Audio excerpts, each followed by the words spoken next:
What's up, guys? Thanks as always for supporting the show. It would mean a lot to me if you would take a second to scroll down and hit that subscribe button so you don't miss any more of our videos. Also, make sure you follow us all over social media so you don't miss any of our content or show announcements. Hey, Jason, you say that Steph is the second best offensive engine of all time after Jokic. Does this mean you think Jokic is better than Steph as a basketball player, but that Steph's accolades make him higher all time? Yes, that's exactly where I'm at right now. I think that Jokic's peak is higher than any peak of Steph's career, but that his overall accomplishments in the NBA for Steph are so greater at this point that you have to have Steph above Jokic on all-time lists. I thought that Jokic staked his claim as the best player in the world in that 2023 playoff run, right? And here we are going into the 2026 NBA season, and he's still definitively the best player in the world. And no one's really truly threatened that over the course of what will now be the fourth consecutive season. Steph just never had a stretch like that. I thought that Steph was the best player in the world, or I think, looking back, that Steph was the best player in the world from about the end of the regular season in 2021 until he hoisted the trophy in 2022. That's the one stretch that I can think of where Steph was the best. But it was never definitive. He just had a case. Like I am in that camp. But I think most folks, I'm in the minority there. Like most folks think it was Giannis or that it was Jokic or Luka or someone like that in that group. The biggest difference between those two guys was reliable variance-proof offense, meaning Jokic and Steph. I actually think Steph is every bit as good as like a defense-breaking advantage creator as Jokic. I'd argue if you were just strictly talking about the way that an offensive player can generate openings for teammates, I think Steph is right there at the top with Jokic. The separator for Jokic, for me, is he's variance-proof. His shot making ability close to the rim consistently is over 50%. And in many cases, over 60%. And so that gives him a certain amount of like, there's literally nothing you can do. Whereas with Steph, there's a certain amount of like, if we defend him well enough, we can kind of cross our fingers and hope he misses. And even on his best night, he's probably going to miss 6 out of 10 of these. Right. And that kind of just created a certain amount of like late game issue that Steph would run into. Steph was a better late game player than the vast majority of players in the league, but just compared to the best players in NBA history, he wasn't quite as reliable getting separation and creating shots for himself at the end of games. And I think that was just kind of a ceiling difference between Steph and Nikola Jokic. But the accomplishments are the accomplishments. Steph has won 4 championships. And even if we pull out the 2 where he played with the greatest roster ever assembled, it's still just too much of a gap for Nikola Jokic to surmount at this point without winning at least one more championship, if not multiple more. So, yeah, I think Jokic's peak was higher. But with Steph, I just think he just has too much in terms of sheer accomplishments for Jokic to lap him on the all-time list at this point. I have Steph pretty high. Now, you guys know how I feel about centers, but the last time I did these rankings, I had Steph ahead of Larry Bird. I have Steph very high in terms of his all-time accomplishments. The big one for me is like he literally played alongside the greatest player to play the game, in my opinion. At worst, the second best player to ever play the game, and he was like just barely below him. And so that's the kind of like claim to fame for Steph Curry in this era. Now that you're in Denver, what do you plan on going to some Nuggets games? I'm assuming you moved for the skiing, but I know you always took trips throughout the year. I'm a Loveland, Fort Collins resident, and I was a certified snowboard instructor back in the day. Cheers to some good pow days ahead.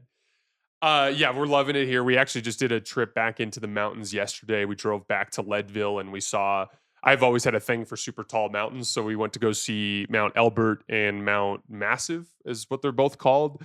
They're the 2 tallest mountains in Colorado and the second and third tallest mountains in the contiguous United States. And you have to kind of drive way back past all the skiing into sort of the middle of nowhere in the Rockies to see them. But we got to see them. That was really cool. It was a clear day yesterday too, so it was super pretty. And then we swung back through Breckenridge. We go to Breckenridge every year to ski, but we went yesterday just to like have lunch and hang out. First of all, I was like stunned by how busy it was. It was like way busier in Breckenridge yesterday than any of the times I've gone skiing. And so it was just kind of interesting to see it in the summertime and see that it's just popping with all these people and Main Street's super busy. And I'm assuming just a ton of biking and hiking and fishing and taking the gondola up for views and all that kind of stuff. But we got to hit one of our favorite lunch spots and hang out there yesterday. And then door to door from the where we parked in Breckenridge, which was right by the gondola, to our house was an hour and 22 minutes. So, and that was on a busy day out in the mountains. So Carly and I were like super stoked because we're like, this is gonna be so cool during ski season. Like we're gonna be able to pretty easily hop back and forth and ski our asses off. And our goal is to get 50 days in this season. And so I want to get like a work cadence down too, where I can like work in the morning and then like head out there and ski all afternoon and then come back. That was the whole reason why we came. It wasn't for anything associated necessarily with my job. It was just my wife and I are looking to take advantage of this weird kind of window in time where we don't have kids and we have some flexibility and we wanted to ski our asses off. And so that's the main reason why we're up here. Now, I do plan on going to Nuggets games. I think we'll do it in a couple of different ways. I'd like to get credentialed and go to actually cover a few games over the course of the year, but I also like want to enjoy it just as a fan. And so I would imagine specific major Western Conference teams that come into town and stuff. My wife and I will just look to go and just enjoy the games as a fan. I've lived in an NBA city, but it was when I lived in Charlotte with the Charlotte Hornets, and it was just not the same quality basketball. So I'm looking forward to getting to see some high quality NBA hoops in person over the course of the next couple years here in Denver. Hey man, love the show. What do you think of the ceiling for the Mavericks? I'm a huge Mavs fan, and I think with Kyrie coming back later in the season, I think this team has a real chance to contend. I think their ceiling comes down to two things.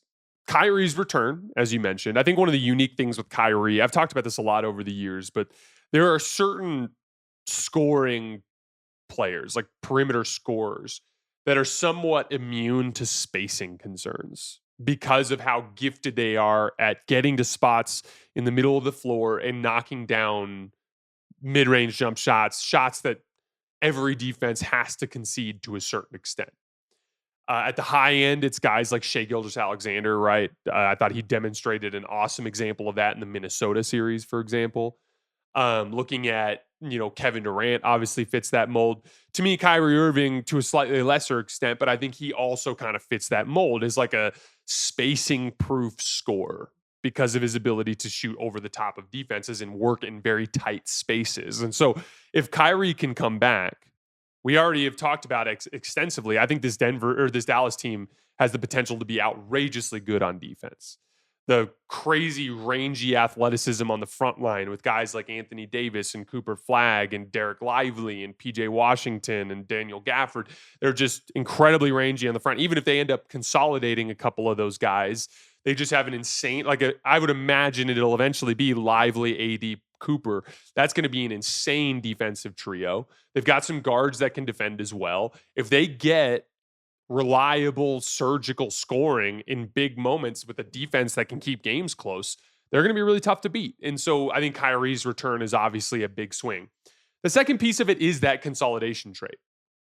Like if they could turn some of their redundancies, so for instance, PJ Washington and Daniel Gafford, they could turn him into a high-level offensive player. I think there's real upside there.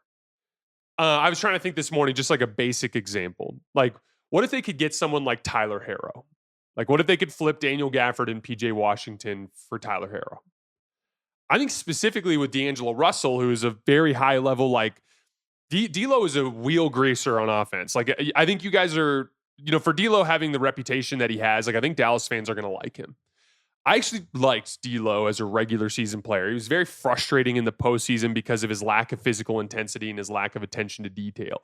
But specifically within the regular season, he just was a guy that made life easier because he is a guy that can run ball screens and take the types of shots that ball screens concede, but also make all the reads out of ball screens to set guys up with advantages. And then I even think he would complement a guy like Tyler Herro in the sense that Tyler Herro is that like off-ball scorer but that can also score on the ball in action, but primarily a guy that can succeed within action, which I think would fit really well with guys like Anthony Davis and Cooper Flagg, that I think could work on both sides of those actions, inverted or not inverted. And so a guy like Tyler Harrow, for instance, not as valuable on a Miami Heat team, but could be very valuable on a Dallas Mavericks team that has an outrageously high defensive ceiling and lots of guys that can play in and out of screening action from various, kind of entry points, if that makes sense. So, like, I think a consolidation trade is the next thing for Dallas that could put them into a tier of serious contention.